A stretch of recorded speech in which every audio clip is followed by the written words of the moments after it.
Berita ini sudah heboh, jadi rasanya tidak mungkin Anda tidak tahu. Berdasarkan tes wawasan kebangsaan, kabarnya ada 75 pegawai yang tak lolos ujian dan kabarnya juga terancam diberhentikan dari KPK. Sontak, berbagai narasi pun berseliweran. Ada yang menyebut ada pemaksaan kehendak dari Ketua KPK, Firly Bahuri, yang berencana memberhentikan para pegawai yang tidak lolos tes wawasan kebangsaan.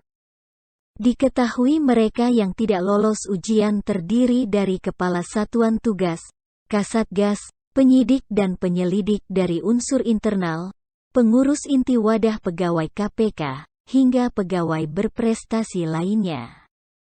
Novel Baswedan termasuk satu di antara 75 pegawai yang tidak lulus tes. Saya ceritakan dulu sedikit. Menurut Denny Siregar, di dalam KPK terdapat satu perkumpulan yang dinamakan Wadah Pegawai KPK, yang dibentuk oleh Abdullah Hehamahua yang sekarang sudah jadi ketua TP3 bareng kakek tua nyinyir dan yang juga pernah bikin analogi Musa bertemu Fir'aun saat mendatangi Jokowi. Jadi bisa kalian bayangkan orang ini gimana haluannya. Jadi, salah satu fungsi wadah KPK ini adalah merekrut pegawai KPK dan juga menekan pimpinan agar sejalan dengan mereka. Ini ibarat siapapun pimpinan KPK, harus tunduk pada wadah ini. Makanya kalian pasti pernah mendengar Taliban di dalam KPK. Kelompok inilah yang berusaha melenceng keluar dari jalur. Bertindak dengan nuansa politis dan bahkan pemerintah pun tidak bisa menyentuh mereka. Bisa dibayangkan, KPK ini sangat powerful karena bisa berjalan sendiri. Dan bisa pula kalian bayangkan, gimana kalau jatuh dan dikuasai oleh orang yang punya kepentingan tertentu? Ngeri bukan? Makanya tahun 2019 lalu, ada RUU KPK bukan? Ini maksudnya adalah penguatan KPK. Tapi mereka melawan dan membalikkan keadaan dengan narasi pelemahan KPK. Makanya saat itu terjadi demo rusuh. KPK yang sejatinya didukung rakyat, tapi dikuasai segelintir orang yang punya agenda tertentu.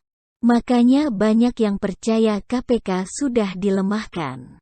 Koruptor bakalan pesta pora kalau tidak paham apa yang sebenarnya terjadi di KPK. Sangat mudah percaya dengan narasi pelemahan KPK ini. Tapi untunglah RUU ini berhasil jadi UU, sama halnya dengan UU Cipta Kerja. Ini sangat mendesak, sehingga pemerintah tidak mundur oleh narasi para penolak yang kebakaran jenggot. Kenapa? Salah satu poin penting UU KPK ini adalah status pegawai KPK yang berubah jadi ASN. Artinya perekrutan pegawai KPK sah diambil alih oleh pemerintah dan tidak bisa lagi seenaknya dilakukan wadah pegawai KPK. Bisa dibayangkan betapa paniknya mereka karena mereka tidak bisa lagi membentuk komplotan tersendiri. Coba pikir begini, saya kerja di sebuah perusahaan. Jabatan saya tinggi dan diberi kekuasaan untuk merekrut pegawai. Senetral apapun, pasti sedikit banyak akan merekrut kenalan, atau kerabat atau siapapun yang siap menerima perintah saya. Kerjaan saya pun lebih gampang, didukung orang-orang saya dan tidak diprotes. Masuk akal? Nah, tiba-tiba, saya tidak lagi diberi kekuasaan itu, melainkan perusahaan yang akan merekrut sendiri. Wajar gak saya panik? Wajar. Saya yang mungkin selama ini kerja santai, meskipun salah tak ada yang berani protes. Apapun yang saya suruh selalu dipenuhi, sekarang jadi berubah. Sampai sini paham gak? Makanya mereka sangat panik. Selama ini berada di atas angin, sekarang berubah jadi badai yang tak sanggup mereka genggam. Perlawanan pasti dilakukan. Makanya kalian mulai ada narasi serupa. Pelemahan KPK.